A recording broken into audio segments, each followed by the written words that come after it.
जय भीम इंडिया में मैं शैला आप सभी का स्वागत करती हूँ। खबरों को विस्तार से जानेंगे ही, उसके पहले देखते हैं आज की सुर्खियाँ। लंदन के बाद अब ऑस्ट्रेलिया के सिडनी में भी बाबा साहब का सम्मान। सिडनी के वेस्टर्न यूनिवर्सिटी में बाबा साहब की प्रतिमा का अनावरण।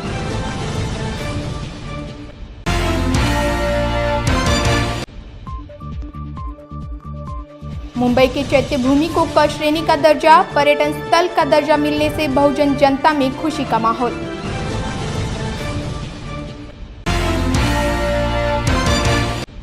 उत्तर प्रदेश राज्य का दलित विरोधी चेहरा फिर आया सामने। दलित लड़की की बारात पर लोगों का हमले में एक की मौत। दलित बारात नहीं लेकर जा सकते, ऐसा यादव समाज का फतवा। बढ़ते हैं खबरों की ओर। विश्व रत्न डॉक्टर बाबा साहब अम्बेडकर की चाहत अब वैश्विक स्तर पर बढ़ते जा रही है, जहां लंदन के बाद अब ऑस्ट्रेलिया के सिडनी शहर ने बाबा साहब को सम्मान दिया है, जहां की यूनिवर्सिटी ऑफ वेस्टर्न सिडनी में हाल ही में बाबा साहब की प्रतिमा का अनावरण किया गया है, जो समूचे भारतवर्ष के लिए बड़े सम्मान की बात है। दुनिया में विश्व रत्न बाबा साहब अम्बेडकर का नाम दिन ब दिन बढ़ते जा रहा है। समूचे भारतवर्ष में बाबा साहब के योगदान के लोग कायल हुए ही है, जिसके बाद हाल ही में लंदन में बाबा साहब को सम्मान दिया गया और अब ऑस्ट्रेलिया देश के सिडनी में बाबा साहब को सम्मान दिया गया है। सिडनी के वेस्टर्न यूनिवर्सिटी में हाल ही में बाबा साहब अम्बेडकर की प्रतिमा का अनावरण किया गया, जो पूरे भारतवासियों के लिए गर्व की बात है। सिडनी यूनिवर्सिटी ने डॉक्टर बाबा साहब आम्बेडकर का पुतला बिठाने के लिए जिस व्यक्ति का उन्होंने चुनाव किया है, वह एक बहुत अच्छा उचित उनका चुनाव मैं मानता हूँ। डॉक्टर बाबा साहब आम्बेडकर दुनिया के सबसे अच्छे अर्थशास्त्री थे और शिक्षाविद थे और समाज शास्त्री भी थे। उत्तम तरह के एक विद्यार्थी भी थे। 18 घंटे अध्ययन करके उन्होंने बड़ी मेहनत से यह विद्या उन्होंने अर्जित की थी। ऐसा व्यक्ति आज तक जब से माने ये जो यूनिवर्सिटियां निर्माण हो गई है तब से ऐसा विद्यार्थी आज तक किसी भी यूनिवर्सिटी में प्राप्त नहीं हुआ। यह बाबा साहब आम्बेडकर का इतिहास और अन्य इतिहास देखने के बाद देखने को मिलता है। सिडनी येथील विद्यापीठामध्ये अनावरण झालं त्याबद्दल अतिशय आनंद झाला। जागतिक स्तरावर बाबासाहेब आंबेडकरांचं नाव आहे, परंतु अशा ठिकाणी जिथं बाबासाहेब आंबेडकरांचा पुतळा अनावरण होणं ही अतिशय स्वाभिमानाची गोष्ट आहे भारतातील बौद्धांना आणि त्यातल्या त्यात महाराष्ट्रातील बौद्धांना। कमीत कमी त्यांनी भारतात जगात काय चाललंय याचं ध्यान ठेवून बौद्ध धर्म कसा वाढेल याचा ध्यास घ्यावा व त्याप्रमाणे कार्य करावे।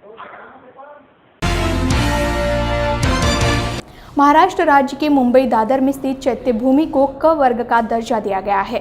क वर्ग का दर्जा दिए जाने से चैत्य भूमि अब पर्यटन स्थल के दर्जे के नाम से जाना जाएगा, जहां मुंबई शहर के पालक मंत्री सुभाष देसाई की अध्यक्षता में मुंबई शहर नियोजन समिति की बैठक में चैत्य भूमि को क पर्यटन श्रेणी का दर्जा दिया गया है।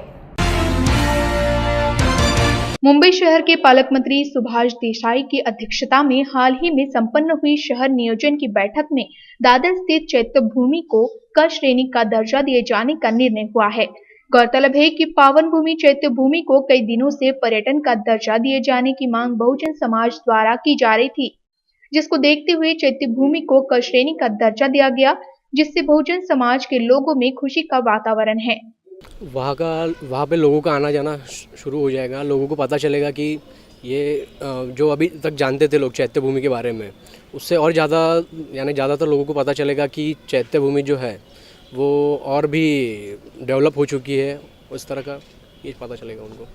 विकास के तौर पे देखिए, बाबा साहब ने हर एक फील्ड में कार्य किया है, तो वहाँ पे हर एक फील्ड में रिसर्च सेंटर होना बहुत ज़रूरी है, चाहे वो एजुकेशन लेवल हो, टेक्निकल हो, वुमन का डेवलपमेंट हो, या देश के लिए जो भी बेसिक चीज़ें ज़रूरी है उसके रिलेटेड जितना भी रिसर्च की ज़रूरत है वो वहाँ पे सेंटर होना बहुत ज़रूरी है।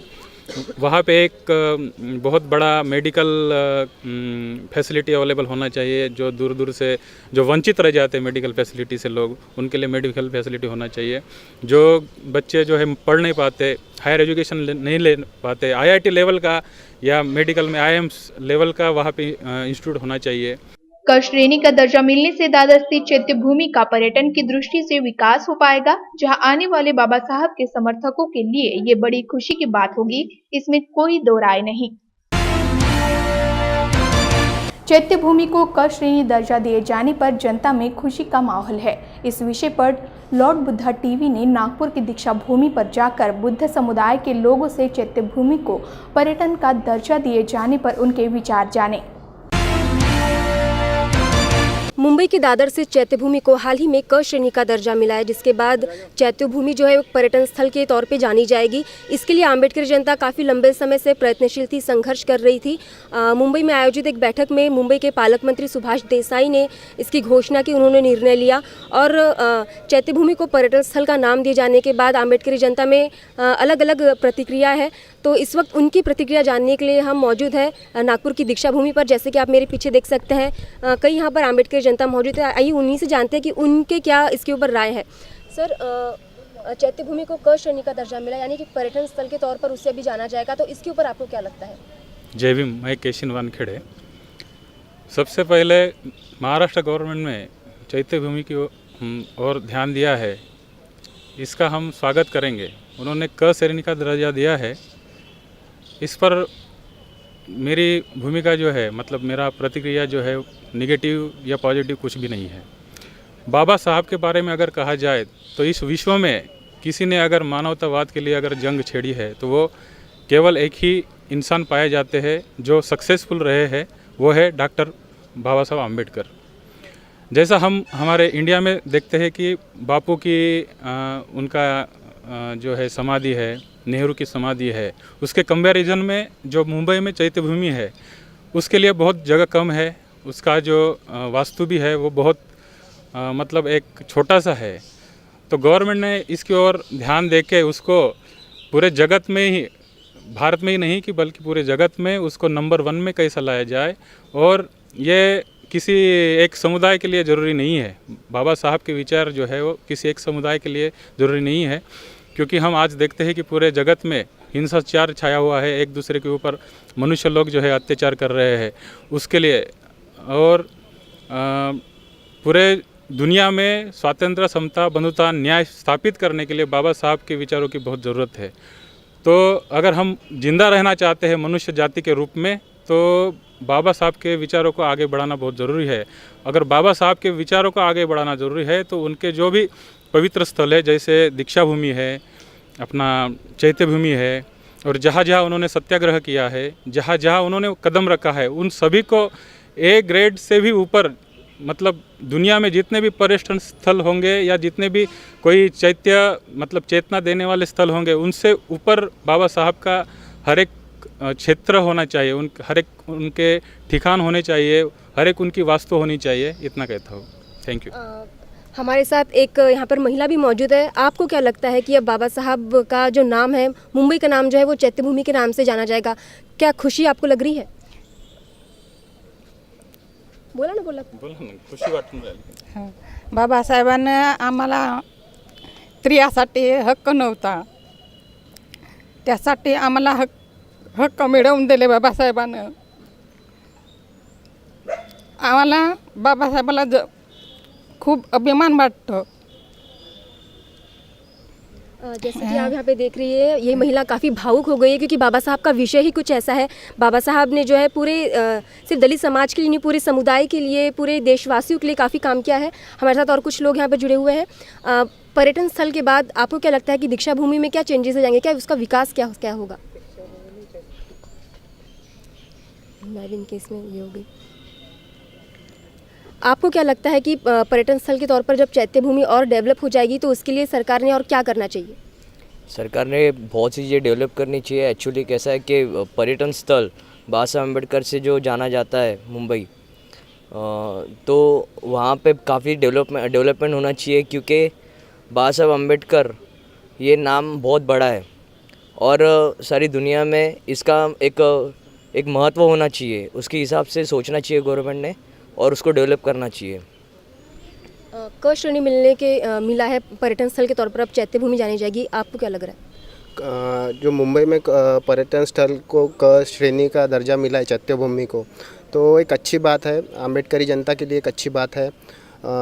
उसके लिए जो यानी जो फ़ायदा होगा लोगों को, जो दीक्षा भूमि में ऑल ओवर इंडिया से लोग आते थे, तो कभी ऐसा नहीं हुआ कि नेशनल टीवी पे, आज तक पे या फिर जो भी बड़े चैनल है उस पे हमारी जो दीक्षा भूमि का है जो 2-3 घंटे का कभी एक लाइव टेलीकास्ट वगैरह कभी किसी ने नहीं दिखाया। तो एक मुंबई मेट्रो सिटी होने के कारण उसका जो टेलीकास्ट है और उसका जो न्यूज़ है और उसके जो पब्लिसिटी है, हमारे जो भी प्रोग्राम चैत्य भूमि में होंगे तो उसके वजह से हमारा पब्लिसिटी ज़्यादा होंगी और प्रचार प्रसार ज़्यादा होगा वहाँ पे। तो लोगों को एक पर्यटन स्थल भी मिल जाएगा और मुंबई मेट्रो सिटी होने के कारण जो भी अम्बेडकर जनता के जो भी प्रोग्राम्स या जो भी आंदोलन होते हैं तो उसके लिए पब्लिसिटी और नेशनल टीवी पे न्यूज़ वगैरह आना चालू हो जाए। जैसे कि आपने यहाँ पे देखा कि मुंबई शासन के इस निर्णय का लोगों ने बहुत ज़ोरदार स्वागत किया है। वही लोगों का कुछ कहना है कि बाबा साहब की जो चैत्य भूमि है वहाँ पे पर्यटन स्थल तो होना ही चाहिए, साथ में ज़रूरतमंदों के लिए कुछ सुविधा भी उपलब्ध होनी चाहिए। और यकीन मानिए कहीं ना कहीं इस निर्णय के बाद जो है चैत्य भूमि का जो रूप है काफ़ी बदला हुआ नज़र आएगा, क्योंकि एक पर्यटन स्थल के तौर पर उसका काफ़ी विकास होगा और इसीलिए यहाँ पर लोगों ने काफ़ी खुशी दिखाई है, उनका स्वागत किया और अपनी विविध प्रतिक्रियाएं दी है। कैमरा पर्सन विकास जीवने के साथ मैं चेतना गानार, लॉर्ड बुद्धा टीवी के लिए। उत्तर प्रदेश में दलित वर्ग के साथ कितना भेदभाव और अन्याय किया है, ये उत्तर प्रदेश के संभल जिले के एक मामले में सामने आया है। यूपी के संभल जिले के भकरौली गांव में एक ऐसा मामला सामने आया है जहां एक दलित समाज की बेटी की बारात यादव समाज ने नहीं निकालने दी, जिसका दलित समाज के लोगों ने विरोध करने के बाद यादव समाज के लोगों ने बारातियों के साथ बेरहमी से मारपीट शुरू कर दी। यही नहीं, दलित बारातियों के घर मारपीट कर एक 70 साल की बुढ़िया को मौत के घाट उतार दिया।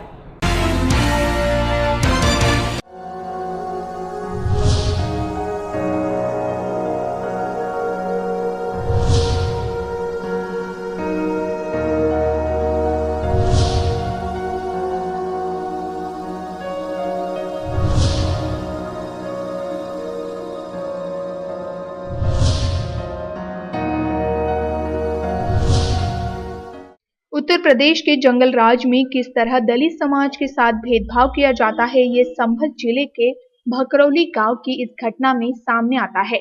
मानवता को शर्मसार कर देने वाली इस अमानवीय घटना के भकरौली गांव में दलित समाज के बेटियों की बारात नहीं निकल सकती क्योंकि वो दलित है। लेकिन जब एक दलित समाज के लोगों ने इसका विरोध किया तब यादव समाज के लोगों ने बारातियों से भरे परिवार से जबरन मारपीट कर एक को मौत के घाट उतार दिया। लड़का आया, मार चले आए, जितने मेहमान है वो मारे सब। अब वो गुड़िया वो सो रही तो गुड़िया कह रही मत मारो भैया, मारने तो गुड़िया को लाते घुसे मारे और गले दबाए तो गुड़िया वो जान से मारती गई। जब कोई हमारे बिरादर की जाटवर की लड़की की बारात आती है तभी एर के लड़के चढ़ के रंगशाला पे मारते हैं, पीटते हैं। ऐसे ही काफी कई दिन हो गए जिस किसी की बारात आती है यही हंगामा होता है। उत्तर प्रदेश के भकरौली गांव के इस दलित समाज का कसूर सिर्फ इतना था कि अपने मानवीय हक के लिए इन लोगों ने अपनी बेटी को धूमधाम से विदा करना चाहा, लेकिन ये खुशी भी भकरौली गांव के यादव समाज से देखी नहीं गई और लोग इस दलित समाज के बारातियों पर टूट पड़े और एक को मौत के घाट उतार दिया। इस संबंध में तत्काल पुलिस मौके पर पहुंची थी और वादी की सूचना पर बलवा और 302 IPC के अंतर्गत अभियोग पंजीकृत कर लिया गया है। सरगर्मी से मुलजिमानों की तलाश हो रही है, दबिशें दी जा रही है। शीघ्र गिरफ्तारी करके विवेचना को अतिशीघ्र निस्तारित करने के आदेश संबंधित अधिकारियों को दिए गए। बहरहाल ये पूरा अमानवीय मामला पुलिस विभाग के हवाले कर दिया गया है, जहां इस मामले ने फिर साबित कर दिया है कि दलितों के लिए उत्तर प्रदेश में क्या स्थान है, जिन पर अत्याचार इसलिए किया जा रहा है कि वो सिर्फ निचली जाति के हैं।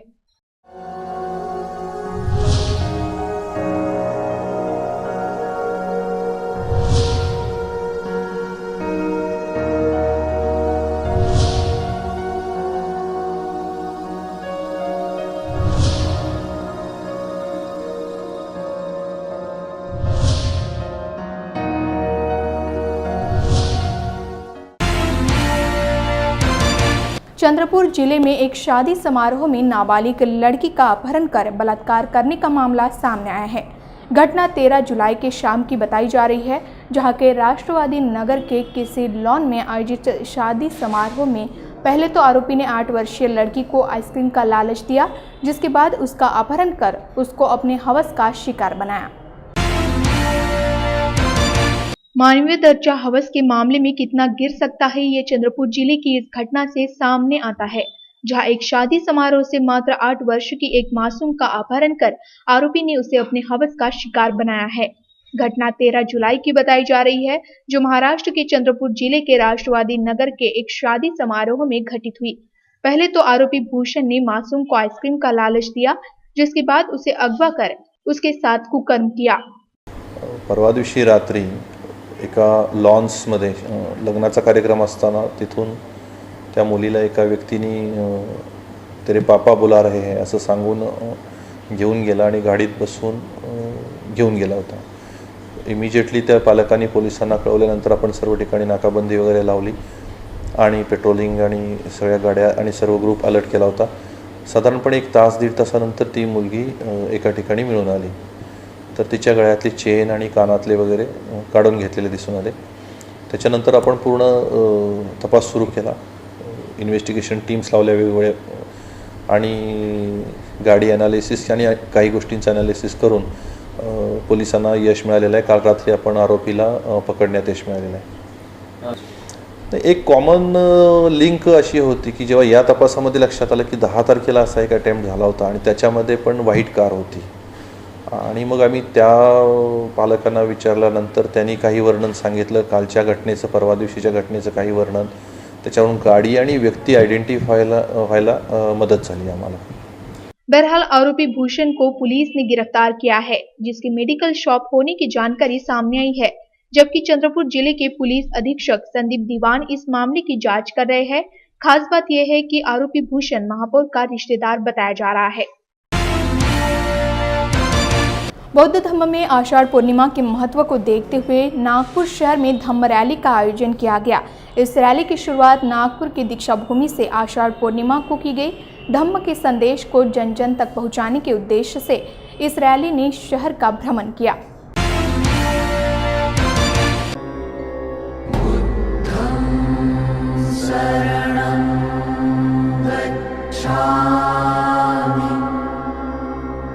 धम्मं शरणं गच्छामि। धम्मं शरणं गच्छामि। संघं शरणं गच्छामि।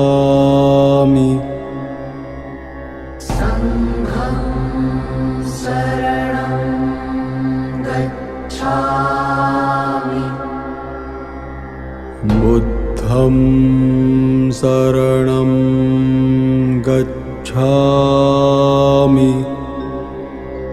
बुद्धं शरणं गच्छामि। धम्मं शरणं गच्छामि।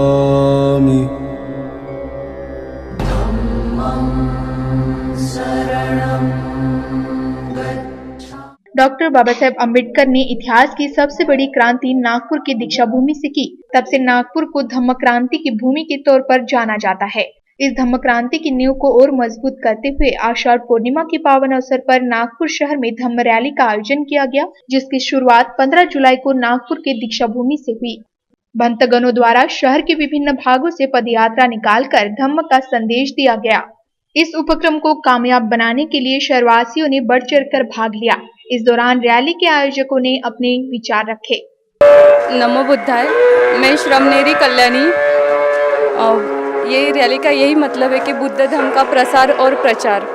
हम देखते हैं कि बुद्ध धर्म सब पढ़ते हैं, पढ़ते हैं, सुनते हैं, लेकिन ये शिविर धारण करके कोई श्रमनेरी आजकल बनने को नहीं चाह रहा है, या श्रमनेर एजुकेशन हमारे लाइफ में अभी रहा नहीं है। अगर श्रमनेर एजुकेशन हम करते तो बुद्ध धर्म का ये बेसिक है कि श्रमनेर एजुकेशन में ही हम अपने संस्कार समाज को अच्छे से दे सकते हैं। तो ये रैली का यही मतलब है कि जितने ज़्यादा लोग श्रमनेरी बने या श्रमनेर बने और जितने हम एजुकेशनल मूवमेंट को श्रमनेर एजुकेशन बनाए, उतने ही अच्छे से हमारा बुद्ध धम्म सोसाइटी में अच्छे से स्थापित हो सकता है। धम्म रैली के माध्यम से धम्म के संस्कारों को प्रकाशित करने का काम भिक्षुओं ने किया। पंचशील के ध्वज लहराते हुए उपासक उपासिकाओं ने अपना सहकार्य किया।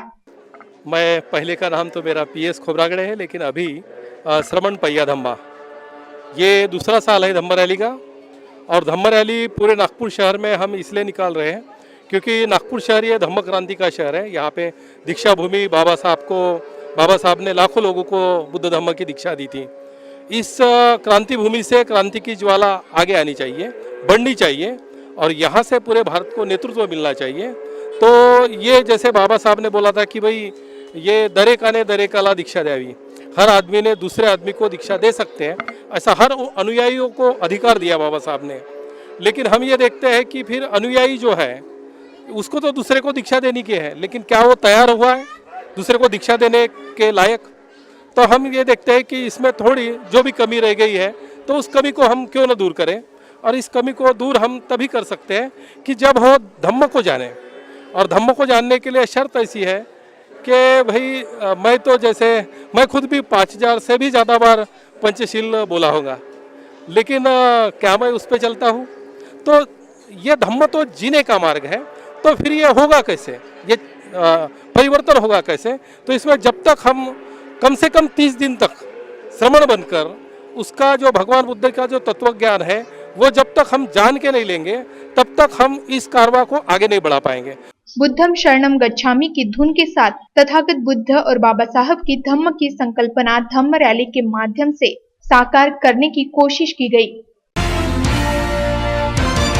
बुल्ढाना जिले में भूमिहीन और बेघर लोगों ने राज्य सरकार से आर्थिक तौर पर मदद करते हुए भूमि उपलब्ध करने की मांग की। साथ ही 1990 के बाद अतिक्रमण में अपना घर गंवाने वाले और महसूल भूमि पर वर्षों से रहने वाले हजारों भूमिहीन लोगों ने उत्थान की मांग करते हुए बुल्ढाना के जिलाधिकारी कार्यालय के सामने धिक्कार मोर्चा निकाला। साथ ही केंद्र और राज्य सरकार को विविध योजना के अंतर्गत भूमिहीनों को निवास स्थान उपलब्ध करने की मांग की।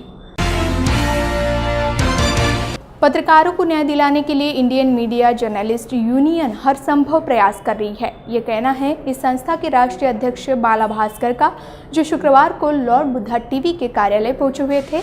इस दौरान बाला भास्कर जी ने लॉर्ड बुद्धा टीवी से बात करते हुए वर्तमान में उनकी संगठनाओं के कार्यों और पत्रकारिता के बदलते स्वरूप पर प्रकाश डाला, जिनसे खास बातचीत की विदर्भ टीवी के संपादक मुकेश हेडाऊ ने।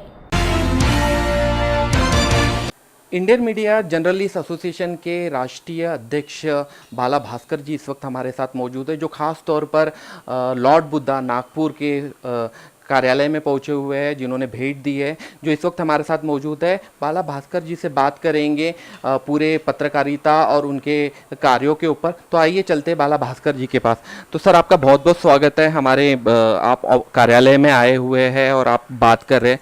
सर, हमें बताइए कि जिस तरह से पत्रकारिता चल रही है, जिस तरह से इंडियन मीडिया जर्नलिस्ट एसोसिएशन का कार्य है, कब एस्टैब्लिश हुआ, किस तरह से कार्य करता है और पत्रकारों के हित में क्या कार्य करता है? पहले आई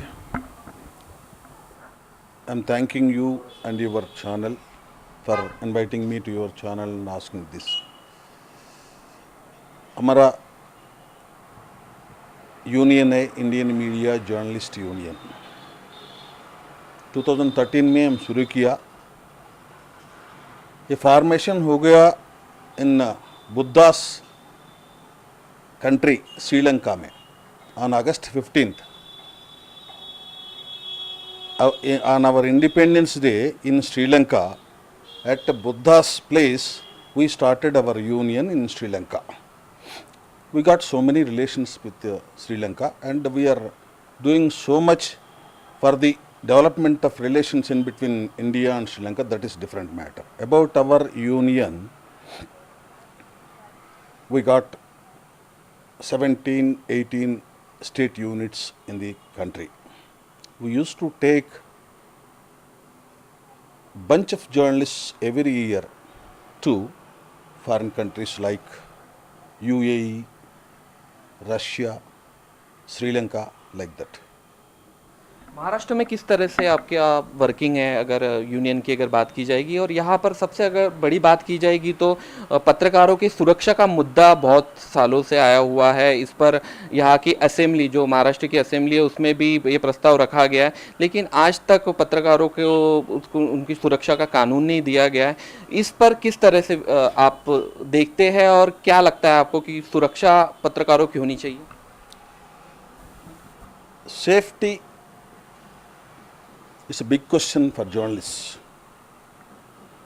in India.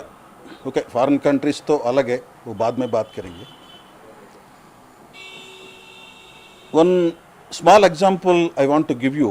In Rajasthan, meeting चल रहा, जर्नलिस्ट यूनियन का मीटिंग.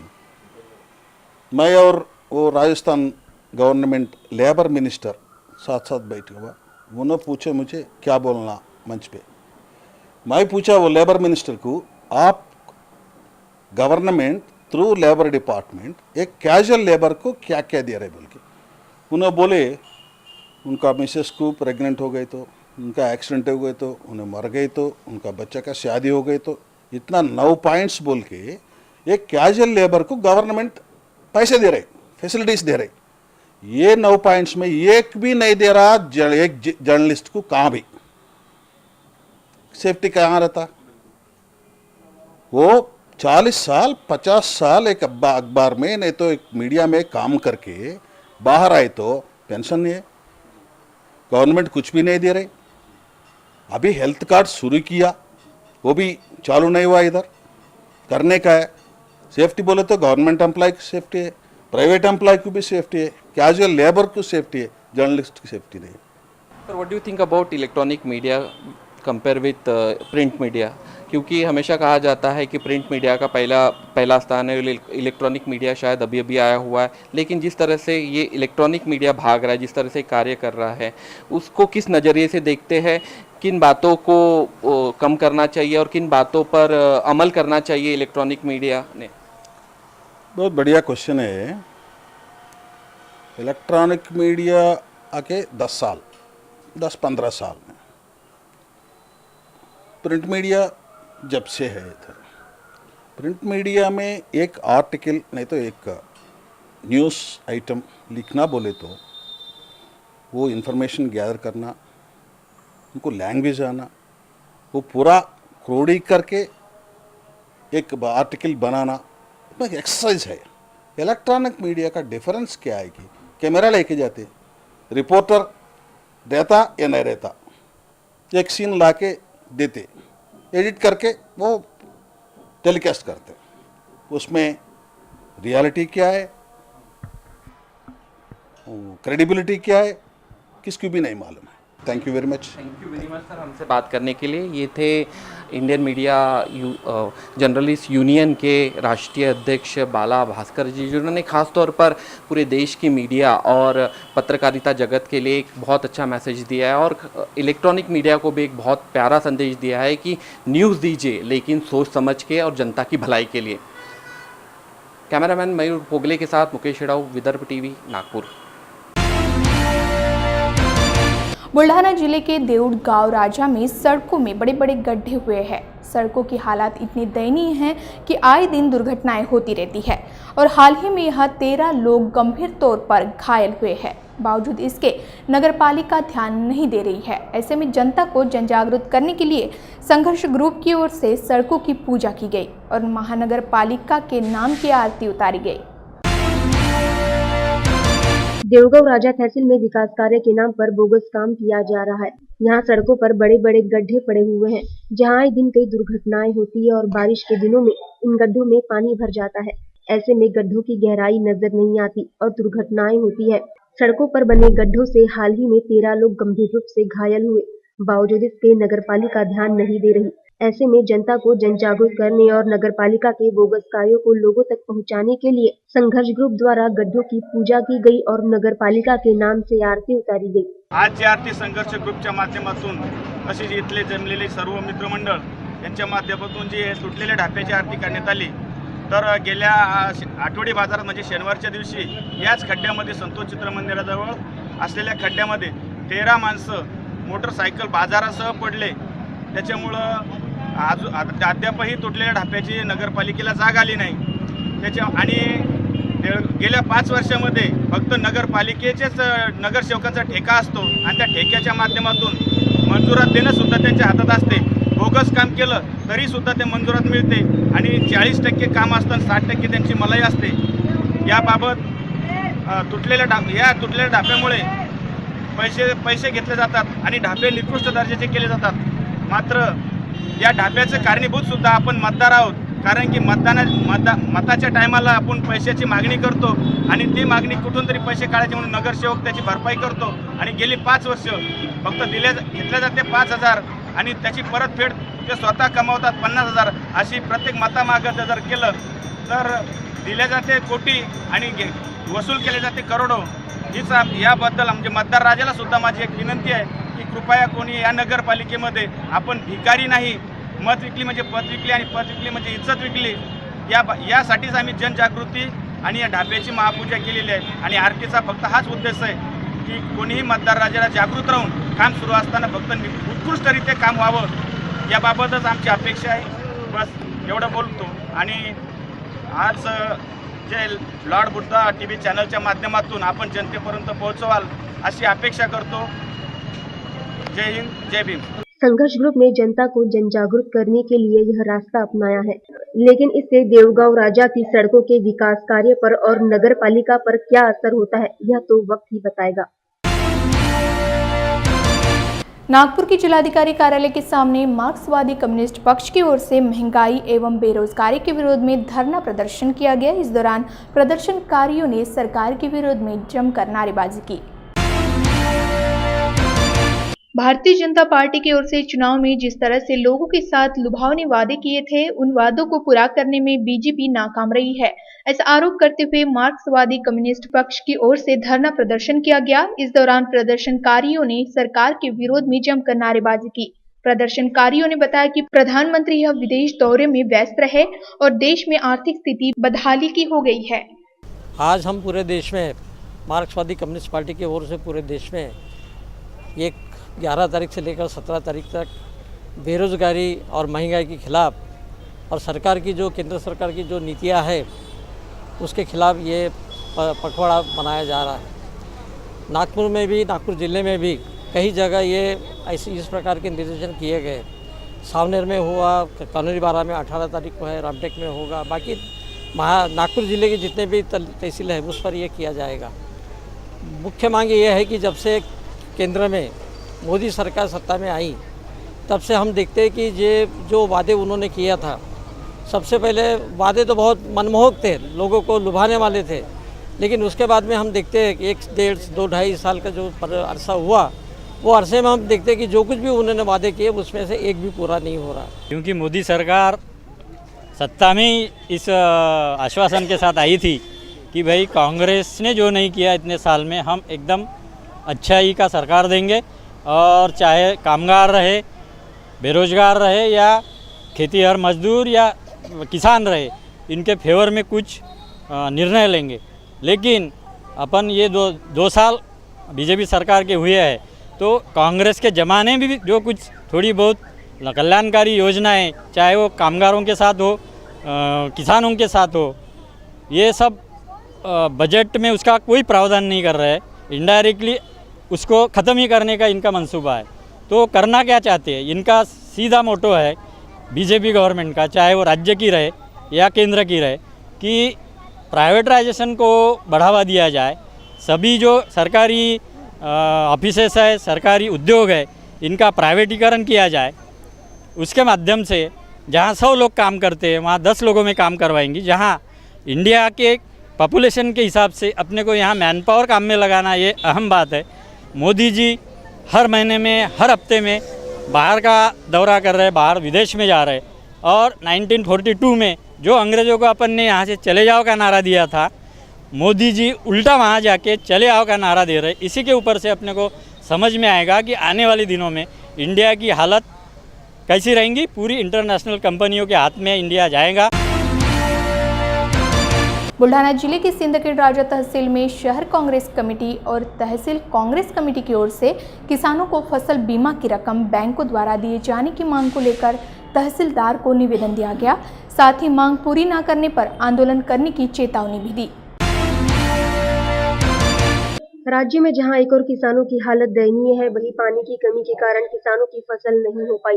ऐसे में शासन की ओर से फसल बीमा की रकम बैंकों द्वारा दिए जाने की मांग को लेकर तहसीलदार को निवेदन दिया गया, जिससे कि किसान इस रकम से बीजों की खरीदी कर अपने खेतों को तैयार कर सके। लेकिन बैंकों द्वारा फसल बीमा की रकम देने में उदासीनता नजर आ रही है, जिसे लेकर किसानों में नाराजगी है। वहीं मांगे पूरी न होने पर आंदोलन की चेतावनी भी शहर और तहसील कांग्रेस कमेटी की ओर से दी गई। 2 वर्षापासून सतत नापिकी आणि अतिशय भीषण असा तालुक्यात दुष्काळ असताना या दुष्काळाची दाहकतेमध्ये शेतकरी वर्ग तालुक्यातला अतिशय होरपळत आहे आणि अशा परिस्थितीत शेतकऱ्याचे जे शासनाकडे पैसे ते पीक विम्याचे असतील, मदत निधीचे पैसे असतील, आवश्यकची मदत निधीचे 5 एकराच्या वरील जे लोक होते त्यांचे पैसे तहसील ऑफिसमधून वापस गेलेले, अजून त्यांचेही पैसे जर मिळणे, तरी जे आता हक्काचे पीक विम्याचे पैसे आले हे तात्काळ शेतकऱ्यांना त्यांच्या खात्यात मिळाले पाहिजेत, असं आम्ही तालुका काँग्रेस कमिटीच्या वतीनं तहसीलदार साहेबांना निवेदन दिलं। काँग्रेस कमिटी आणि शहर काँग्रेस कमिटीच्या वतीने शेतकऱ्यांचे जे पीक विम्याचे पैसे आलेले आहेत बँकेमध्ये व बँके अधिकारी जे दिरंगाई करत आहेत शेतकऱ्याच्या खात्यामध्ये ते पैसे जमा करण्याकरता, ते पैसे तात्काळ शेतकऱ्यांच्या खात्यामध्ये जमा करून शेतकऱ्यांना बी भरणा करता, खत पाण्याकरता त्वरित उपलब्ध करून द्यावी, या संदर्भात दोन्ही काँग्रेसच्या वतीने सिंदखेड राजा शहर आणि तालुका काँग्रेस कमिटीच्या वतीने निवेदन देण्यात आलेलं आहे। आणि तहसीलदार साहेबांना विनंती करण्यात आलेली आहे की कमीत कमी या शासनाचे डोळे उघडा, शेतकऱ्यापर्यंत त्यांचे बी भरणा करता ते पैसे तरी येऊ द्या, नाही तर आम्ही कडक आंदोलन करण्याकरता तयार आहोत। उद्या जर आम्हाला रस्त्यावर यायचं काम पडलं तरी त्या संदर्भात आम्ही मागे पुढे पाहणार नाही। रायगढ़ के महाड़ तहसील में विधायक भरत शेठ गोगावले की अध्यक्षता में आम सभा का आयोजन किया गया, जहां पंचायत समिति के सभागृह को डॉक्टर बाबा साहब अम्बेडकर का नाम देने की बात कही। महाड़ तहसील में आम सभा का आयोजन किया गया, जहां पंचायत समिति की ओर से विभिन्न विषयों पर चर्चा की गई। इस दौरान पंचायत समिति के सभागृह को डॉक्टर बाबा साहब अम्बेडकर के नाम देने की बात कही गई। विधायक भरत शेठ गोगावले की अध्यक्षता में यह सभा आयोजित की गई थी। गौरतलब है कि महाड़ की भूमि पर बाबा साहब ने सत्याग्रह किया था, जिसके बाद यह भूमि बाबा साहब के नाम से जानी जाती है। जय भीम इंडिया में आज के लिए बस इतना ही। मुझे दीजिए इजाजत। जय भीम।